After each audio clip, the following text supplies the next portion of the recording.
महामंडलेश्वर computer बाबा ने press conference में आगामी गौ न्याय यात्रा की जानकारी दी। उन्होंने प्रदेश में गायों की बदहाली पर चिंता जताई और मुख्यमंत्री मोहन यादव पर निशाना साधते हुए कहा कि यदुवंशी होते हुए भी वे गौ माता की रक्षा नहीं कर पा रहे हैं। इसी कारण 7 अक्टूबर से ये यात्रा नर्मदापुरम से होकर 14 अक्टूबर को भोपाल में मुख्यमंत्री निवास पर समाप्त होगी। बाबा ने बताया कि इस यात्रा में गौ माता प्रतीकात्मक रूप से ज्ञापन लेकर चलेगी। साधु संत किसान और श्रद्धालु इस यात्रा में भाग लेंगे, जो प्रतिदिन 10 किलोमीटर चलेगी। हर पड़ाव पर विश्राम होगा और रास्ते में चारा व अन्य सुविधाओं के लिए दान एकत्र किया जाएगा। उन्होंने प्रदेशवासियों, विशेषकर इंदौर के नागरिकों से यात्रा में भाग लेकर गायों की रक्षा का संकल्प लेने की अपील की। कंप्यूटर बाबा ने कहा कि ये यात्रा केवल आंदोलन नहीं, बल्कि समाज में जागरूकता लाने का प्रयास है। यदि सरकार ने उचित कदम नहीं उठाए, तो आंदोलन और बड़ा रूप ले सकता है। गौ माता मध्य प्रदेश में तड़प तड़प के मर रही है, एक्सीडेंट हो रहे हैं और गाय भी जा रही हैं और इंसान भी जा रहा है।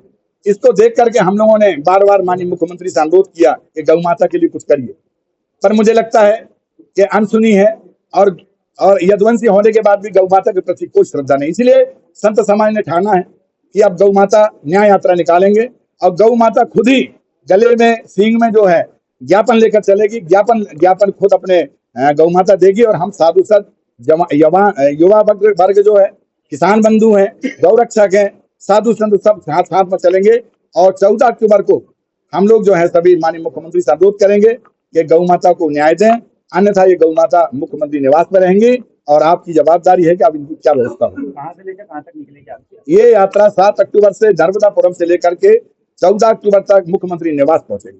आप इतने गाय लेकर चलेंगे, उनकी व्यवस्था क्या रहेगी? हम लोगों ने यही देखिए, हम लोगों ने दान जो है, हम लोग दान भी, हम भी जब आपसे यहाँ से निकलेंगे तो हम लोग जगह जगह दान भी मांगते हैं, क्योंकि जब ये कार्यक्रम चलेगा तो गौ माता के लिए चारा चाहिए, भूसा चाहिए, पानी चाहिए। उसकी व्यवस्था के लिए भी हम लोग लोगों से सहयोग राशि ले रहे हैं। हम लोग भिक्षा ले रहे हैं और उस भिक्षा से फिर हम लोग गौ माता की व्यवस्था करेंगे। हर 10 किलोमीटर चलेंगे और 10 किलोमीटर के बाद रुकेंगे, सुबह फिर 10 किलोमीटर चलेंगे। ऐसे करके हम लोग 60-65 किलोमीटर तय करेंगे। इसके बाद माननीय मुख्यमंत्री के पास पहुंचेंगे।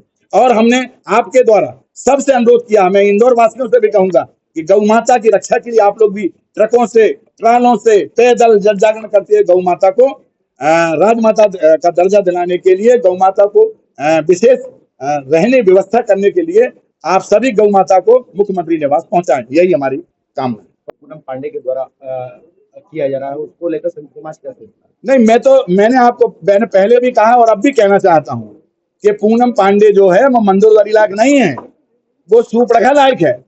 क्योंकि उसको जो पूनम पांडे है, उनकी आंख देखो, उनका चेहरा देखो, तो सूपड़खा पे फिट होती है। इसलिए सूपड़खा ही बना दिया जाए, ना कि उसे मन्नोदय। क्या विरोध किया जाएगा समाज के द्वारा? नहीं, हमारा भाई देखिए, जब रामलीला में कोई पाठ होता है तो रावण की तरह काम करे तो रावण, राम की तरह पाठ करे, राम का उपयोग तो राम है। ऐसा ही सीता के जैसे लगे तो सीता है। अब आप रावण जैसे लगे उसको राम बना दो तो कैसे काम चलेगा? इसलिए वो जो है सूपड़खा जैसे लग रही, इसलिए मंदोदरी का पाठ नहीं, सूपड़खा पाठ दिया जाए पूनम पांडे। धन्यवाद।